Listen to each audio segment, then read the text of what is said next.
Podcast bloqué où? Le podcast de la start-up engagée.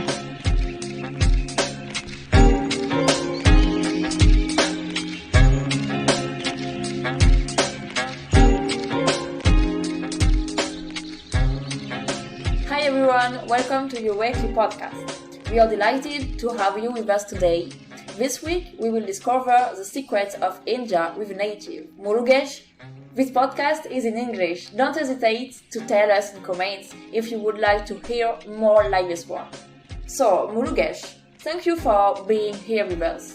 You are an engineer intern in satellite remote sensing within the company Murmuration. You arrived in France about 10 months ago.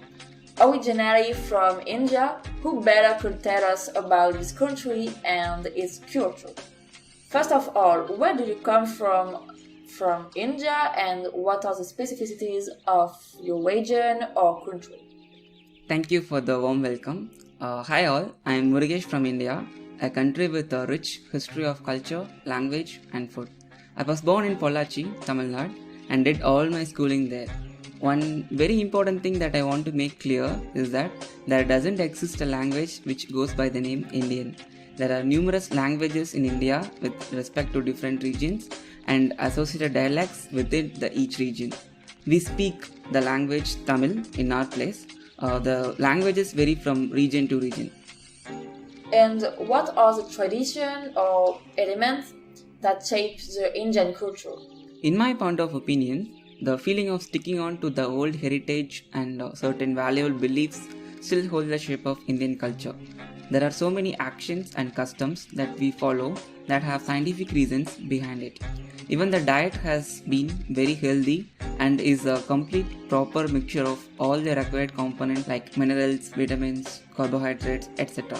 Even though the previous decade has seen a great shift towards fast foods and unhealthy foods, over the last few years, a lot of people try to get back to the traditional lifestyle of healthy being.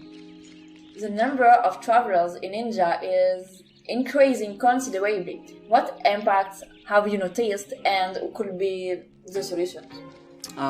Tourism is obviously one of the backbones of any economy. There are many countries which consider tourism as their main source of wealth. With the increasing interest towards India in case of tourism, even the government has started making huge fund allotments for tourism infrastructure developments. Nowadays, major tourist attractions are maintained well and proper facilities are made available to make sure that a lot of tourists are getting attracted and the places also maintain their respect as always. What original place would you recommend to allow travelers to discover the culture and history of your country? As you know, India is a very large country in terms of both landmass and population. There are various cultures existing in different parts of the country. People from different parts of the world mostly visit popular places like Taj Mahal, Golden Temple, etc. But there exist other places which aren't much crowded as well as with rich cultural values. There are so many villages in the countryside which can show you the real beauty of nature, the pleasure of pure air and the irreplaceable original Indian culture.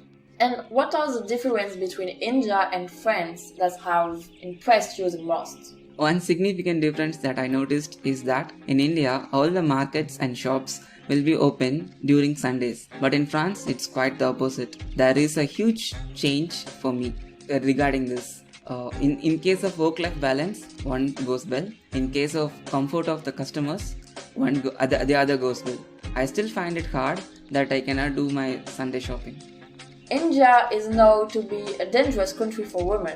Do you agree with that? And if yes, what advice would you give to women who would like to discover India on their own? I cannot completely agree with the phrase dangerous country for women. Any honorable man in India would respect women and treat them with high esteem. But I admit and accept that violence against women has been high over the past few years. But I think it will not exist forever. With every bad incident, measures have been made to avoid the occurrence of similar incidents. During the last 5 years, until the onset of COVID, India had witnessed a large number of such incidents. But I really wish The post-COVID era will be a glorious period for women travelers from abroad and our women as well. My advice to the women travelers would be at your own comfort, make a note of all the emergency contact numbers, try avoiding to travel at night, try to be alert when you are alone.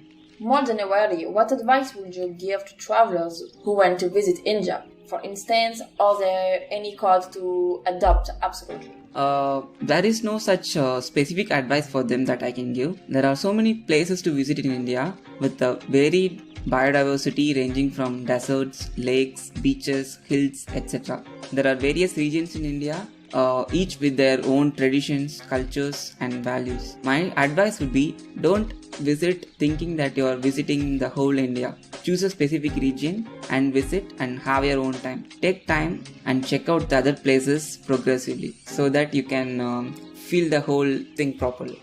Do you have anything else to add? Yes.